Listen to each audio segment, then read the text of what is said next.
Robert Frost दोस्तों एक American poet जिनकी पोएम आज हम पढ़ने वाले हैं। ये अपनी कविताओं में इतने सिंपल वर्ड्स का इस्तेमाल करते हैं कि इसे समझना बहुत ही आसान है, लेकिन मैसेज बहुत भारी भरकम होते हैं। और आज जो पोएम हम पढ़ने वाले हैं उसका नाम है the road not taken.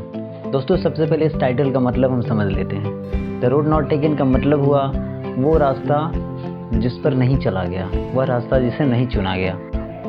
Through this poem poet हमें ये मैसेज देने की कोशिश करता है कि हमें अपने लाइफ में चॉइसेस बहुत सोच समझ के बनाने चाहिए, क्योंकि जैसी चॉइसेस हम बनाएंगे वैसे हमारी लाइफ हो जाएगी, वैसे हमारी लाइफ स्टाइल हो जाएगी, वैसे हमारे दोस्त बन जाएंगे और वैसे ही हमारा फ्यूचर होगा।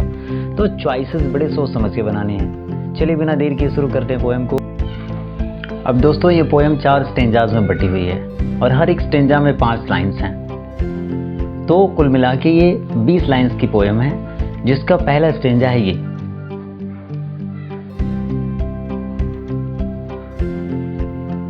Two roads divorced in a yellow would. Diverse का मतलब होता है एक ऐसा रास्ता जो किसी और रास्ते से कटा हुआ हो या फिर हटा हुआ हो। टू रोड्स यानी पोएट एक जंगल से होके जा रहा था और उसने एक जगह ऐसी खोज ली जहां पर वो जाके फंस गया। जिस रास्ते पे वो चल रहा था वो 2 अलग अलग रास्तों की तरफ मुड़ी थी, यानी डाइवर्स थी। और येलो वुड कहने का मतलब है कि पतझड़ का मौसम था और पेड़ों की पत्तियां नीचे गिरकर सूख रही थी, पीली पड़ रही थी, इसलिए पोएट ने इस जंगल को पीला जंगल कहा है, येलो वुड कहा है। And sorry I could not travel both. Poet कहता है कि माफ़ करना भाई, मैं उन दोनों रास्तों पे नहीं चल सकता था, क्योंकि वो दोनों रास्तों पे चलना तो चाहता था। एंड बी वन ट्रैवलर, और वो अकेला था इसलिए वो दोनों रास्तों पे नहीं चल सकता था। इसलिए उसने क्या किया, लॉन्ग आई स्टूड, इसलिए in a state of confusion dilemma, वह वहाँ पे काफ़ी देर तक खड़ा रहा और क्या करता रहा। And look down one as far as I could, और उसमें से एक रास्ते को मैं उस बिंदु तक देखता रहा वेयर, जहाँ पर वह एक तरफ बेंट इन द अंडरग्रोथ। दोस्तों अंडरग्रोथ का मतलब होता है झाड़ियाँ, और पोएट उस रास्ते को, पहले रास्ते को उस बिंदु तक देखता रहा जहाँ पर वो एक तरफ झाड़ियों के साइड में मुड़ गई थी। तो दोस्तों यहाँ पे ये समझने वाली बात है कि पोएट यहाँ पैदल था, वो किसी घोड़ा गाड़ी या कार से नहीं था, वो पैदल था, और इसलिए 2 रास्ते देखकर वो कंफ्यूज हो गया कि कौन से रास्ते पे उसे जाना चाहिए। Now let's move to the next stanza. The poet says then took the other just as fair and having perhaps the better claim. अब दोस्तों इन 2 लाइन्स का मतलब हुआ कि पोएट पहले तो एक रास्ते को खूब घूर के देखता रहा, काफ़ी देर तक देखता रहा, ये डिसाइड करने के लिए कि कौन सा रास्ता सही है और कौन सा रास्ता उसके लिए सही नहीं है। और देन टुक द अदर, तब उसने दूसरा वाला रास्ता चुन लिया और उस पर चलने लगा। Just as fair and having perhaps the better claim, और थोड़ी देर चलने के बाद उसको लगा कि दोनों रास्ते तो अच्छे ही हैं। And having perhaps the better claim, और उसको ये लगा थोड़ी देर चलने के बाद कि इस पर उसका ज़्यादा अधिकार है। अर्थात ऑप्शन, यानी पहले दूसरे रास्ते को चुनने वाला जो ऑप्शन था उसका, वो सही फैसला था उसका। बिकॉज क्योंकि इट वॉज ग्रासी, क्योंकि इस पर घास हुई थी। एंड वॉन्टेड वेयर, और इस पर बहुत ज़्यादा लोग चले नहीं थे। Thou as for that passing there had warned them really about the same। यहाँ इस लाइन का मतलब हुआ कि थोड़ी देर जब वो उस रास्ते पर चला, दूसरे वाले रास्ते पर, तो उसे ये एहसास हुआ कि दोनों रास्ते बराबर यूज़ किए गए हैं, लोगों ने उन पर बराबर चला है, दोनों रास्ते सेम वे यूज़ हुए हैं, सेम डिग्री में यूज़ हुए हैं, और दोनों रास्ते एक ही जैसे हैं, और दोनों पर एक ही जैसे लोग चले हैं, कोई कम या अधिक यूज्ड नहीं है, सब दोनों बराबर यूज़ थे। और दोस्तों क्या होता है कि अपने लाइफ में भी हम क्या करते हैं, एक ऐसा रास्ता चुनते हैं, हम सोचते हैं कि हमारे लिए लाभदायक है, लेकिन आपको पता है हर रास्ते में अपनी परेशानियां होती हैं, अपनी खुशियां होती हैं, हर रास्ते के अपने बेनिफिट्स और डिसएडवांटेजेस होते हैं।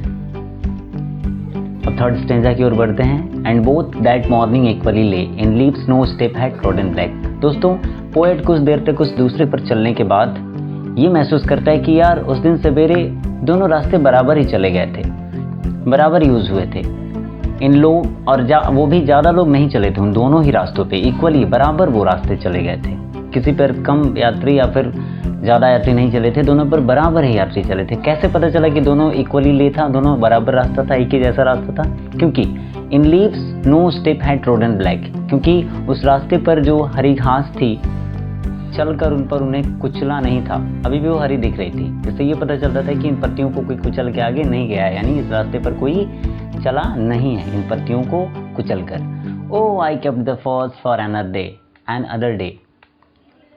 आगे पोएट कहता है कि मैंने वो रास्ता एक दूसरे दिन के लिए छोड़ दिया कि मैं किसी दिन और आके इस रास्ते पर चलूंगा। अब दोस्तों ये सोचो, हमारी लाइफ में बहुत सारे ऐसे मौके आते हैं when we have to make one out of two choices, और हम क्या करते हैं उसमें से एक रास्ता चुन लेते हैं, एक ऑप्शन चुन लेते हैं और दूसरा वाला कभी और के लिए छोड़ देते हैं कि यार चलो कभी इसको ट्राई कर लेंगे।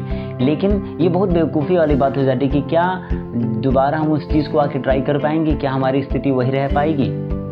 मेटाफोरिकली आप अपनी लाइफ में भी ऐसे बहुत सारे सिचुएशन से गुजरे होंगे या फिर गुजरते होंगे या फिर आपको गुजरना है, जब आपको दो चॉइसेस में से एक चॉइस करनी होती है और होता है कि एक चॉइस आपने बना ली और दूसरी चॉइस को किसी और समय के लिए छोड़ दिया। तो ये ज़रूरी नहीं है कि आपके पास वही स्थिति होगी, ऐसी स्थिति होगी कि आप दोबारा आओ और उस रास्ते को दोबारा चुनो।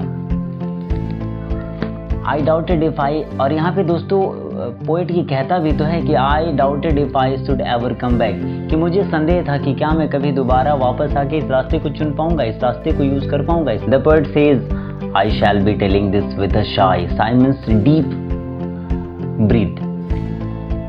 पोएट कहता है कि मैं फ्यूचर में गहरी सांस लेके भर के लोगों को ये बता रहा हूँगा, somewhere ages and ages hence, युगों के बाद। दोस्तों यहाँ पे हाइपरबोल फिगर ऑफ स्पीच का यूज हुआ है। युगों के बाद एक इंसान के पास इतना समय नहीं होता कि वो पूरे युग तक जिंदा रहे। तो यहाँ पे मतलब है कि काफ़ी समय बाद, वर्षों बाद कह सकते हैं, मैं लोगों को एक गहरी सांस लेके बता रहा हूँगा कि two roads diverge in a yellow would, कि मेरे जीवन में अतीत में मुझे एक बार दो रास्तों का सामना करना पड़ा और जंगल में मेरे पास दो रास्ते थे, and I took the one less travelled bye, और उनमें से मैंने वो रास्ता चुना जिस पर कम लोग चले थे, and that has made all the difference, और इससे मेरे जीवन में बहुत सारे बदलाव आए, उस चुनाव से संबंधित बहुत सारे बदलाव आए। फ्रेंड्स, इस कहानी का मैसेज क्या है? It's a very strong message for all the learners कि आपको बहुत ज़्यादा बुद्धिमान और बहुत ज़्यादा सावधान होना पड़ेगा जब भी आप कोई चॉइस करते